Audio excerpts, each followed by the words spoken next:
não parar, não precipitar e não retroceder. Então dizer para esse cara, sabe quando nós vamos parar? Nunca.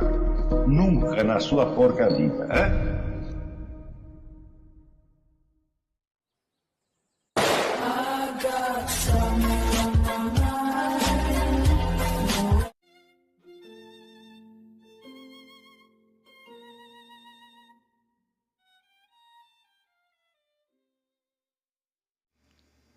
E aí pessoal, tranquilo?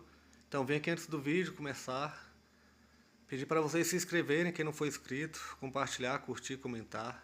Quem puder seja membro do canal, que isso ajuda bastante. Tem também o link do Apoia-se. Quem puder ajudar nosso canal e apoiar financeiramente vai ser muito bem-vindo. Mas o mais importante é transmitir o conteúdo e os conhecimentos do professor Olavo de Carvalho para mais e mais brasileiros. Então compartilhe e ajude aí nossa causa.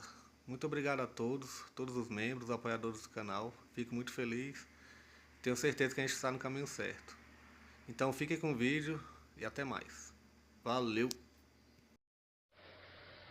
A tentativa de relacionar esse movimento interno das ideias com o panorama mais amplo das condições culturais, sociais, econômicas, políticas, etc., etc., já é uma coisa bem mais complicada, não? Então, embora hoje também se espere, né, que um historiador da filosofia faça isso, quer dizer, mostre qual é o panorama mais amplo do qual emergiram, entre aspas, as ideias, em geral as pessoas não se tocam de como é difícil fazer isso, quer dizer, até que ponto pode ser problemático você descobrir qual a relação precisa entre uma ideia que um sujeito teve e o panorama socioeconômico, cultural, etc., etc. Para você fazer isso com uma única ideia, é uma coisa quase impossível, né? No entanto, em qualquer cursinho de filosofia no ginásio, o professor vai fazer isso. Nós vamos aqui apresentar as ideias e apresentar o panorama sociocultural do qual elas emergiram, né? Então imagina, por exemplo, como você fazer uma relação entre, sei lá, o cogito cartesiano, tá certo? E vamos dizer, a economia mercantilista da época, né? Você só pode fazer uma relação analógica, muito longínqua e muito forçada. Eu, pessoalmente, eu acho que é quase impossível você relacionar uma coisa com a outra, né? De qualquer modo, a curiosidade é legítima e a pergunta permanece. Qual é a ligação entre esta ou aquela ideia filosófica e o panorama cultural do tempo? Essa ligação ela se estabelece através de uma série de mediações, onde quanto mais você se afasta do campo preciso das ideias filosóficas para abranger outras dimensões, as ligações vão ficando cada vez mais sutis e mais problemáticas e mais ambíguas. De maneira que essa expectativa de que uma história da filosofia, ou um curso de história da filosofia, apresente as relações entre a evolução das ideias e a evolução histórica, né, embora seja hoje quase um lugar comum, na verdade é uma expectativa totalmente utópica. E quando as pessoas falam disso como se fosse uma coisa óbvia, né, então, olha, aqui nós vamos apresentar a evolução das ideias e relacioná-la com o panorama histórico, né, é sinal de que eles nunca tentaram fazer isso pessoalmente. Eles estão tomando algum material que encontraram em livros e simplesmente repassando, né? Eu acho que não há um único caso onde você possa mostrar uma relação óbvia e indiscutível entre uma ideia que um filósofo pensou e o panorama histórico, né? A coisa é... Veja, experimente fazer isso com você mesmo. Imagine uma crença, uma ideia que você tem e diga para você qual é a relação dela com o panorama social em torno. Você não consegue fazer isso nem com você mesmo, quanto mais quanto aos outros. No entanto, esses conceitos, essas figuras de linguagem, elas se propagam de tal maneira que a gente acaba achando que são exigências óbvias e elas nos parecem óbvias precisamente porque nós jamais tentamos realizá-las. Na primeira tentativa você veria como a coisa é difícil, problemática e em última análise, impossível. Mas esta ideia de Hegel, vamos dizer, de um processo histórico que se manifesta sobretudo no reino das ideias, quer dizer, você tem em cima aqui um fio, uma continuidade, né, das ideias, e embaixo você tem outras linhas de continuidade cultural, religiosa, política, etc, etc. Nós podemos perguntar de onde saiu isso, de onde ele tirou isso, quer dizer, qual é a origem remota disso aí. Como que a ideia de um processo histórico surgiu na mente humana, né? Você vê, na realidade, nós estamos tão acostumados, isso até a expressão processo histórico aparece toda hora na nossa linguagem, que nos parece uma coisa óbvia e improblemática. No entanto, se você recuar um pouquinho no tempo histórico, um pouquinho quer dizer 2000 anos, né? Na escala total, isso é um pouquinho apenas, você verá que a quase totalidade dos povos, das nações, não teve a menor ideia de processo histórico. Nada, nada, nada.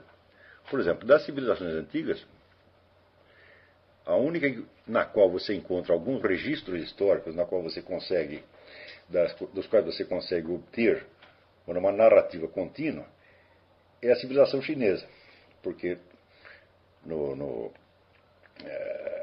nos palácios, a classe real mantinha ali um cronologista incumbido de anotar as coisas importantes que aconteciam para, né, os reis, e acrescentando ali outros dados sobre o estado da economia, sobre a sociedade, etc, etc. Então você tem registro suficiente, mas isso você não tem mais isso em civilização nenhuma. Quer dizer, a China é uma exceção. Nas outras civilizações você encontra registros muito fragmentários, ou então, às vezes, apenas a cronologia dos reis, né? O rei reinou de tal tempo até tal tempo, foi sucedido por fulano, e você não tem mais nada além disso, né? Quer dizer que a própria preocupação histórica é uma coisa muito tardia na história humana, né? Também nós podemos nos perguntar como essas civilizações antigas, Egito, Babilônia, China, elas se consideravam, de certo modo, o centro do mundo, ou a única parte interessante do mundo, né? E o resto aparecia como se fosse um círculo caótico em torno. Como eles poderiam ter ideia de uma história universal, se para eles o universo era apenas a sua própria civilização e o resto em volta era caos, né? Por exemplo, o Eric Wegener dá o exemplo da civilização mongol, onde eles consideravam que apenas o Império Mongol, e que existia apenas o Império Mongol, e todas as demais regiões do mundo eram assim, ou eram, vamos dizer, regiões que ainda não haviam sido ocupadas, ou eram regiões que se consideravam em estado de rebelião. Quer dizer, quem não estivesse submetido ao Império Mongol, né, ou era um bárbaro, ou era um rebelde. Então não havia outros impérios, não havia outros estados que fossem reconhecidos como legítimos. Então, dizemos, o mundo é o Império Mongol, e em volta do mundo existe o quê? Existe o caos, as trevas exteriores, né? Praticamente todas as civilizações antigas tinham alguma ideia desse tipo. Então, como poderiam ter chegado, se elevado à ideia de uma história universal? A história é a história daquele império e ponto final. Quer dizer, quem não entrou na história é que se dane. Então, não tem importância, são apenas sombras em volta daquela zona iluminada, né? Quando você lê, por exemplo, a Bíblia, você vê ali a história de Israel. Então a história de Israel é a história significativa, quer dizer, é o povo que tem uma relação direta com Deus. E isto é a coisa mais importante que está acontecendo. E o resto? Eu digo, é a história do Império Romano, né? É a história da Babilônia. Eu digo, não, só entra como, vamos dizer, um cenário longínquo dentro do qual está se desenvolvendo a história de Israel. Então a história de Israel passa a ser, para eles, a história da humanidade, né? Mas quando você vê o tamanho do povo judeu e o tamanho dos impérios onde se desenrolava a história dele, você vê que isso é uma coisa completamente desproporcional. Quer dizer, para nós também a história de Israel tem uma importância grande por ser, vamos dizer, o início da história do cristianismo, e o cristianismo já alcança, então, vamos dizer, a civilização cristã alcança uma expansão mais universal, se espalha por toda parte. Mas a ideia, vamos dizer, desta continuidade interna de uma história, da história exclusiva de um povo, né? Que se torna, então, a única narrativa que interessa, né? E o resto tudo se desfaz vamos dizer, em sombras e como se fossem realmente as sombras dos personagens que estão se movendo. Os personagens da história bíblica se movem, Abraão, Moisés, etc, etc. E em volta tem lá uns negócios, o faraó, tem o Nimrod, tem outras pessoas que aparecem apenas como coadjuvantes da história, como personagens secundários, né?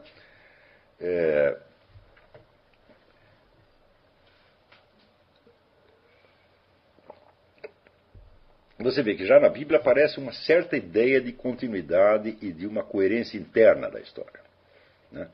Os profetas judeus contam a história do seu povo como se fosse um contínuo diálogo com Deus e um confronto com Deus, tá certo? Onde, às vezes, eles aceitam as instruções divinas e seguem e dá tudo certo, outras vezes eles se esquecem, eles se rebelam e daí se dão muito mal.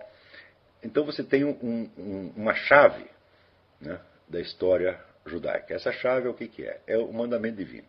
Quer dizer, o mandamento divino é o padrão pelo qual você vai explicar o que aconteceu. Né? Se você vê quando a história de Israel ali é um constante sobe e desce. Quer dizer, Israel tem momentos de triunfo e momentos de miséria, desgraça, sofrimento, né? Num contraste às vezes extremo, mas esse contraste não é fortuito. Existe um princípio explicativo. Esse princípio explicativo é a própria ordem divina. Quer dizer, tudo que acontece, a totalidade do real, está submetida, dizer, ao mandamento divino, e conforme você acerta o seu passo com o mandamento divino, ou você se afasta dele, então se seguem as consequências e se segue então o conteúdo da sua história. Então, pela primeira vez ali, você tem a ideia de uma chave histórica. Mas note bem, não é a chave da história universal. É apenas a chave da história do povo de Israel, né? E os outros povos? É como se os outros povos não tivessem história. Eles entram apenas, eles são capítulos da história de Israel. Quer dizer, quando entra ali o faraó, você não sabe de onde saiu o faraó. Quer dizer, a história toda do Império Egípcio que, vamos dizer, resultou no reinado daquele faraó, não interessa absolutamente, não interessa de onde saiu o faraó. Nós não sabemos também se a história do faraó estava, a história do Império Egípcio estava também submetida à mesma regra formadora de Israel.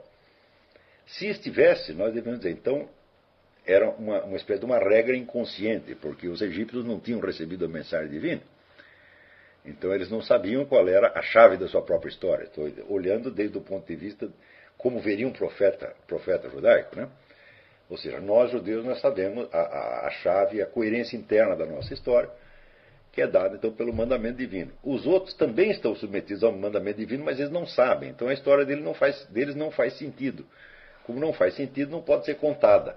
Então é como se somente os judeus tivessem uma história durante esse período. Somente eles tinham uma história, porque somente eles tinham consciência histórica. E tinham consciência histórica graças à ideia, dizer, de um princípio orientador, né, do fio da meada, que era justamente a ideia da revelação divina. Ou seja, Deus baixou ali os 10 mandamentos, então, conforme o povo se comporte desta ou daquela maneira, seguem-se as consequências são compreensíveis à luz, vamos dizer, do princípio estruturador do conjunto. Pergunto eu, como foi que esta ideia, que aparece apenas dentro, né, da esfera judaica, como que ela se universaliza? Né? Como que surge a ideia de que a história da humanidade inteira pode ter um fio da meada? É isso? Essa ideia, evidentemente, ela só surge com o cristianismo. Porque com a revelação cristã, então, o que fica estabelecido é o seguinte: o princípio estruturante que dá, vamos dizer, o fio da meada, ele não foi anunciado somente a um povo em particular, mas, como diz, urbi et orbi, para a cidade e para o mundo. Quer dizer, a mensagem cristã é para todos. Tá certo? Então, em princípio, saibam ou não, os demais povos também estão submetidos, vamos dizer, à mesma regra, e, portanto, a história deles deve ter uma coerência, né, por trás de todas as modificações, de todos os percalços, exatamente como a história dos cristãos tem. Apenas este, vamos dizer, este fio da meada, que no caso cristão deve aparecer de uma maneira bastante evidente, no sentido, por exemplo, de que quando os cristãos perderam a primeira cruzada, São Bernardo disse que aquilo era um escândalo tão grande, tão grande, tão grande, era uma coisa tão incompreensível, a sentença que Deus baixou sobre nós é tão incompreensível que o simples fato de um sujeito não se escandalizar com ela basta para fazer dele um santo. O que ele está querendo dizer? Que a história tem um sentido. Não é isso? E que, naquele momento, o sentido apareceu obscurecido por um fenômeno estranho. Teoricamente, os cristãos deveriam vencer a primeira cruzada, porque eles estavam obedecendo à voz de Deus.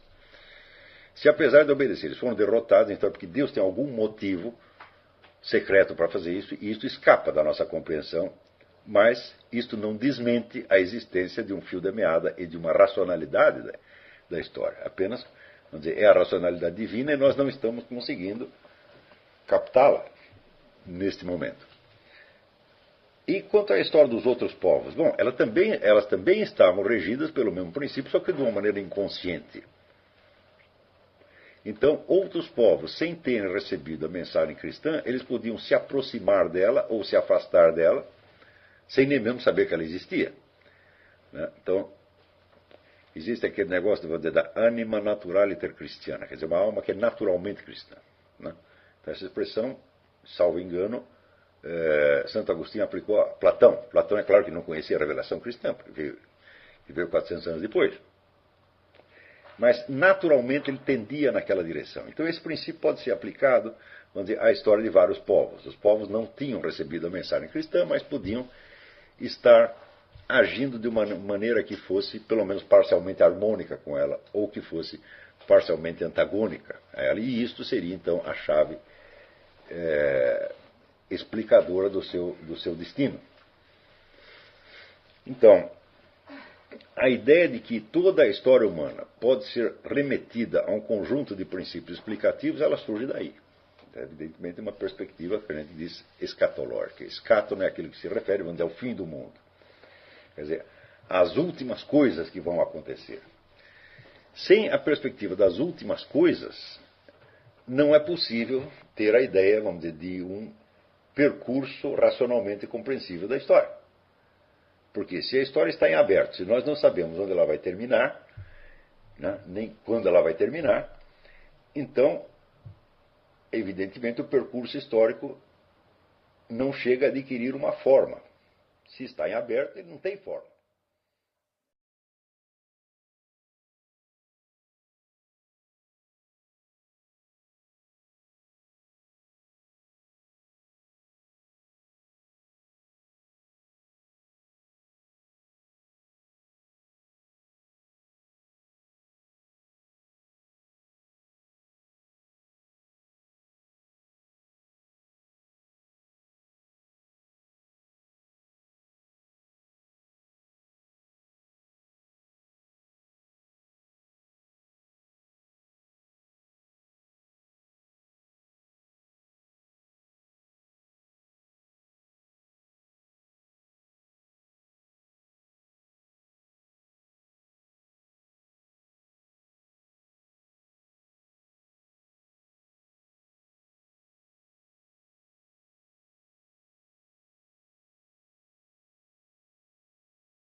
Chegamos a mais um final de uma aula, de um vídeo. Espero que tenham gostado. Quem não se inscreveu ainda, se inscreva, compartilhe, comente. Ajude o nosso canal, apoie, seja membro. E ajude o nosso canal a chegar a cada dia a mais brasileiros que precisam muito do conhecimento do professor Olavo de Carvalho. Então é isso aí, fique com Deus, até o próximo. Valeu. Então é isso aí, pessoal. Aqui é o nosso canal. Que são alguns livros que eu já li. A maioria foi doação, mas alguns eu adquiri, professor Olavo de Carvalho. Alguns livros se perderam aí que eu emprestei. professor Alexandre Costa, a Bíblia Sagrada, 10 lições sobre Karl Marx. Indico a não ler esse livro, que é muito ruim mesmo. São os pensadores aqui que realmente, como o professor Olavo de Carvalho disse, não são pensadores. Valeu, tamo junto aí. Apoie nosso canal, seja membro.